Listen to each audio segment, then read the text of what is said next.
আসসালামু আলাইকুম। The adventure ওয়ার্ল্ডে আপনাকে স্বাগতম। মেডেলিনের পাহাড়ের উপরে চোখে পড়বে 12,000 লোকের মাঝারি আকারের এক জনবসতি। স্থানীয়রা এই এলাকার নাম রেখেছেন ব্যারিও পাবলো এসকোবার।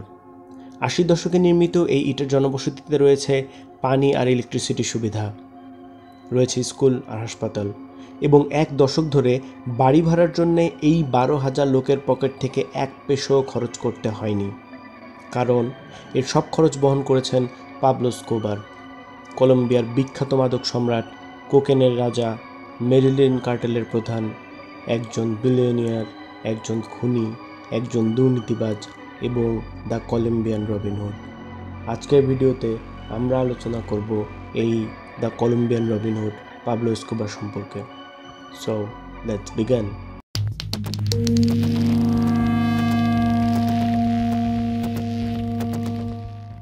ক্ষমতা চূড়ায় থাকা অবস্থায় এসকোবারের মেডিলিন কার্টেল বিশ্বের 80% কোকেন পাচার নিয়ন্ত্রণে ছিল এবং এসকোবার ছিলেন বিশ্বের সপ্তম সর্বোচ্চ ধনী ব্যক্তি।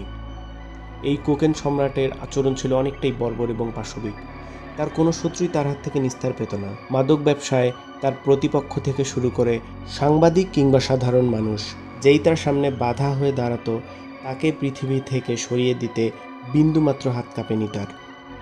রাজনীতিবিদ আর পুলিশকে সমানে ঘুষ দেওয়া হতো। তার স্ট্র্যাটেজির নামই ছিল প্লাতা ও প্লোমো, অর্থাৎ টাকা অথবা সীসা।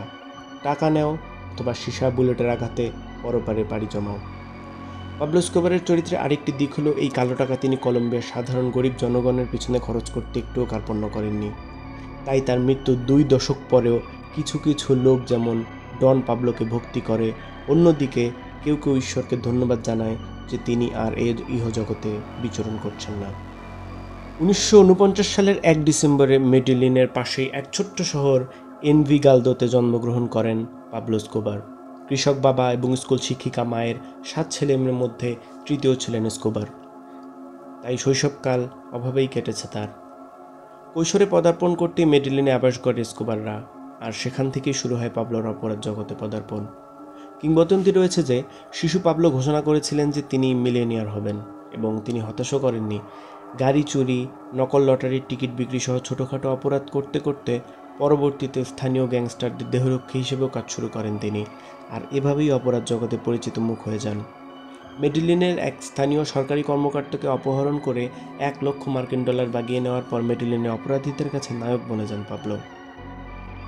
আর ঠিক সেই সময়ে কলম্বিয়াতে কোকেনের ব্যবসা শুরু হয়েছে মাত্র। আর যুক্তরাষ্ট্রে কোকেনের চাহিদা শুনে পাবলো তার পরবর্তী পরিকল্পনা ঠিক করলেন। কোকেন পাচারই হতে পারে তার মিলিয়নিয়ার হওয়ার প্রধান রাস্তা। এসকোবার ছোটোভাবেই শুরু করলেন। 1975 সালের কথা। বলিভিয়া থেকে কোকা পেস্ট আমদানি করে তার ভাইয়ের সাথে কোকেন বানানো শুরু করলেন। তারপর পুরনো প্লেনের চাকায় সেগুলো ভরে ছোট্ট একটা প্লেনে করে পানামায় পাচার করে আসতেন। প্রতিবার $5,00,000 কোকেন পাচার করলেও বিমানবন্দরের অফিসারদেরকেই প্রায় $3,00,000 ঘুষ দিতে হতো। সুতরাং বেশি লাভের জন্য আরও বড় শিপমেন্ট পাচারের প্রয়োজন হয়ে পড়ল। কোকেন ব্যবসা শুরু করার কয়েক মাসের মধ্যে মেডিলিনের কোকেন ব্যবসায়ী প্রধান ফ্যাবিও রেস্ট্রোপোকে সরিয়ে দিয়ে নিজেকে আসীন করলেন এসকোবার। তারপর 3 ওচোয়া ভাইকে নিয়ে গঠন করলেন মেডেলিন কার্টেল। পুরো মেডেলিন শহরের নিয়ন্ত্রণ নেওয়ার পর তাকে এল পাদ্রিনো বা দ্য গডফাদার নামে ডাকা শুরু হয়। 1978 সালের মধ্যে মেডেলিন কার্টেল প্রতি মাসে 35 কিলোগ্রামেরও বেশি কোকেন পাচার করতে শুরু করলো। 1980 এর শুরুর দিকে হঠাৎ করেই যুক্তরাষ্ট্রে কোকেনের দাম কমে যায়, ফলে এই আসক্তি সৃষ্টিকারী সাদা পাউডারের জন্য লোকজনের চাহিদা আরও বেড়ে গেল। আর এই চাহিদা পূরণ করার দায়িত্ব নিলেন এসকোবার। এই কাজ করার জন্য এসকোবার গঠন করেন বিশাল এক নেটওয়ার্ক। মেডেলিন কার্টেল গঠিত হওয়ার 1 দশকের মধ্যেই স্থানীয় ব্যবসা রূপ নিল আন্তর্জাতিক এন্টারপ্রাইজে, যাদের দৈনিক আয় ছিল $60 মিলিয়ন। এসকোবারের ক্ষমতা দিনের পর দিন বেড়েই চলল, আর এসকোবারের অপরাধ জগতে ঢুকে বুঝতে পেরেছিলেন ক্ষমতা অর্জনের পথ হলো দুটো, এক হলো ভয় আর একটি সমীহ। আর মাদক পাচারের জগতে কোনো রকম দয়া দেখানোর সুযোগ নেই, এটা হলো সার্ভাইভাল অফ দ্য ফিটেস্ট। আর এসকোবারও এর ব্যতিক্রম ছিল না। ধারণা করা হয় প্রায় 4 থেকে 5,000 লোকের হত্যার পিছনে এসকোবার দায়ী, তবে খুব কম সময়ে এসকোবার নিজের হাতে খুন করতেন। এই কাজের জন্য তার আলাদা আততায়ী দল প্রস্তুত ছিল। এসকোবার একবার দম্ভ ভরে বলেই ফেলেছিলেন, মাঝে মধ্যে আমার নিজেকে ঈশ্বর মনে হয়, আমি যদি বলি কেউ মরবে, সে ওই দিনই মরবে।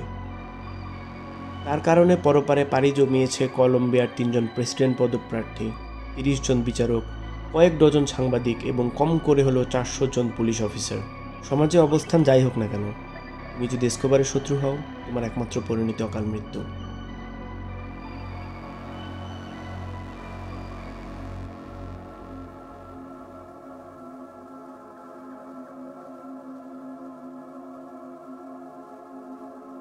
1989 সালে ফোর্বস ম্যাগাজিন অনুযায়ী এসকোবার ছিলেন তৎকালীন সময়ের সপ্তম ধনী ব্যক্তি, যার ব্যক্তিগত সম্পদের পরিমাণ ছিল $3 বিলিয়ন।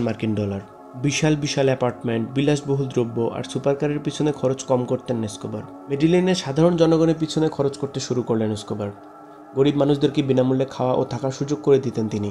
এভাবেই মেডিলিনের দরিদ্র লোকদের কাছে এসকোবার হয়ে উঠলেন একজন ভালো ডাকাত। মানুষকে সাহায্য করেই মেডিলিনের সাধারণ জনগণের একদম কাছে পৌঁছে গিয়েছিলেন এসকোবার। ধরা হয় তার কোকেন ব্যবসার জন্য দৈনিক কম করে হলো 20 জন কলম্বিয়ান খুন হতো। প্রায় 5 লক্ষ লোক তারই আন্ডারগ্রাউন্ড অর্থনীতির উপর নির্ভরশীল ছিল।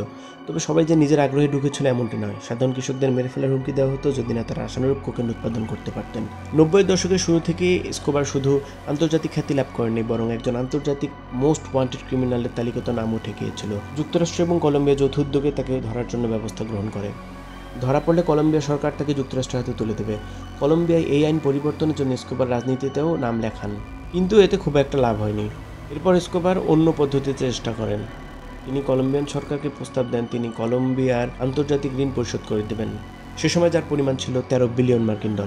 অবশেষে 1991 সালে এসকোবার সরকারের সাথে চুক্তি করতে সমর্থ হয়। এসকোবার নিজের তৈরি জেলখানায় 5 বছরের জন্য আটক থাকবেন, যেখানে থাকবে ফুটবল পিচ আর বার। নিজে কারারক্ষী নিজে ঠিক করবেন, আর পুরো জেলখানায় তিনি একমাত্র আসামি। সরকার তাতেই রাজি হলো, কিন্তু কিছুদিন পরে দেখা গেল এই জেলখানা আসলে ব্যবহৃত হচ্ছে এসকোবারের বিরোধিতা করা লোকদের টর্চার সেল হিসেবে। তারপরে সরকার থেকে সিদ্ধান্ত নেওয়া হলো তাকে সাধারণ কারাগারেই বন্দী করা হবে। ধরা পড়ার পর এসকোবার পালালেন এবং লুকিয়ে রইলেন। তাকে ধরার জন্য সরকার প্রায় 2000 জনের বিশাল এক সার্চ ব্লক টিম গঠন করে। এতে সবাই ছিল যুক্তরাষ্ট্র থেকে বিশেষ প্রশিক্ষণপ্রাপ্ত, এবং মেডিলিনের ব্যারিওতে এসকোবারের হদিস পাওয়ার আগ পর্যন্ত এই টিম 15,000-এর বেশি বাসা তন্ন তন্ন করে এসকোবারকে খুঁজেছে।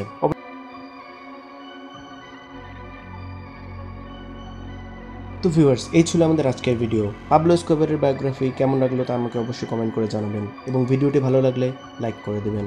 আর আমাদের এই চ্যানেলটি একদমই নতুন, তাই অবশ্যই সাবস্ক্রাইব করে বেল বাটনে প্রেস করে দেবেন, যাতে করে পরবর্তী কোনো ভিডিও মিস না হয়ে যায়। সো নেক্সট ভিডিও দেখার আমন্ত্রণ রইল। টিল দেন ভালো থাকুন। খুদা হাফেজ।